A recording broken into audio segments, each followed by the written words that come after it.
I'm Katie and I'm here to talk to you about diabetes and sleep. You may not be aware, as it's not very often talked about, that getting enough sleep is important for managing your diabetes. If we don't sleep well, it can affect our body's ability to manage blood sugar levels, and lack of sleep can also make us hungrier the next day, as our body searches for an energy boost. Most adults need between 7 to 9 hours of sleep, but everybody is different, and the amount of sleep needed varies from person to person. Temporary sleep problems are nothing to worry about. It happens and the body recovers. However, if you're persistently finding it hard to fall asleep, or your quality of sleep isn't very good, there are various approaches you can try to improve your sleep.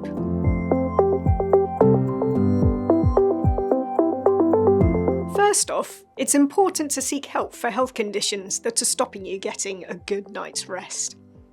For example, your GP can refer you to a sleep clinic for obstructive sleep apnea, sleepwalking, or similar types of sleep problems. If you have restless leg syndrome, you can be referred to a neurologist for treatment, and chronic pain should always be thoroughly investigated and treated. We all experience periods of worry from time to time, which can affect our sleep in the short term. This is normal and usually passes quite quickly. However, if stress, anxiety, depression, or anger is interfering with your ability to sleep, then help is at hand. If you live in Hampshire, iTalk is a free emotional wellbeing service and you can refer yourself. Find out more in our iTalk video.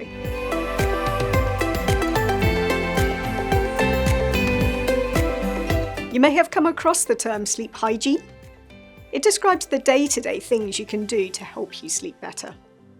First off, make sure your mattress, pillow and covers are comfortable and supportive. Temperature is also important. For example, you may want to consider turning your heating thermostat down at night. Our bodies need a drop in temperature to trigger sleep hormones, and being a little too hot can prevent this happening. Too much light in the bedroom can really affect sleep. So if there are bright lights from street lamps or other buildings in the area, consider getting blackout blinds and curtains. Turn off garden lighting and try to minimise light inside your bedroom from things like TV standbys and charging phones. Eye masks and, if it's noisy, earplugs can also help. A lack of physical activity can also reduce your quality of sleep, and moving more during the day can help you sleep better at night. You can find out more in our exercise video. Sticking to a regular bedtime routine can also help keep your circadian rhythm on track. Take time to relax at least 1 hour before bed and avoid napping during the day, unless of course you work night shifts. Many of us enjoy caffeinated drinks such as tea, coffee, cola and energy drinks. It is worth noting that caffeine stays in your system for many hours, so avoid caffeinated drinks in the 6 hours leading up to bedtime and stick to decaf instead. Be aware that even green tea contains caffeine, so don't get caught out.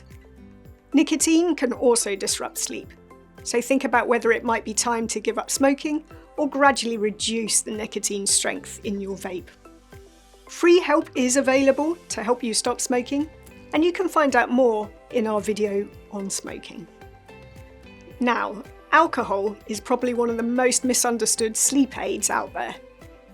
Alcohol belongs to a class of drugs called sedatives, and remember that sedation is not the same as sleep.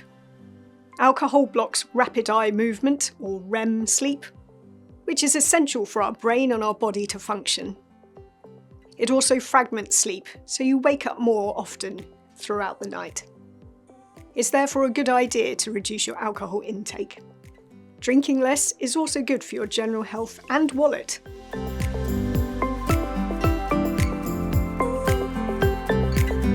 If you tried the approaches we've just outlined and are still struggling, see your GP. They may be able to prescribe a short course of medication or refer you for more specialist treatment if appropriate.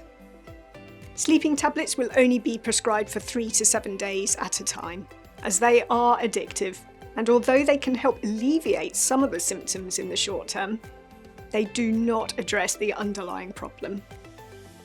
Long term, it is much better to find other ways of managing insomnia. Overall, you may have to try several approaches until you find out what works. For some, it may be as simple as prioritising sleep and going to bed earlier. For others, it will take longer to find a solution. It's important to remember that not all these options work right away, and they can take time and practice. Just find what works best for you.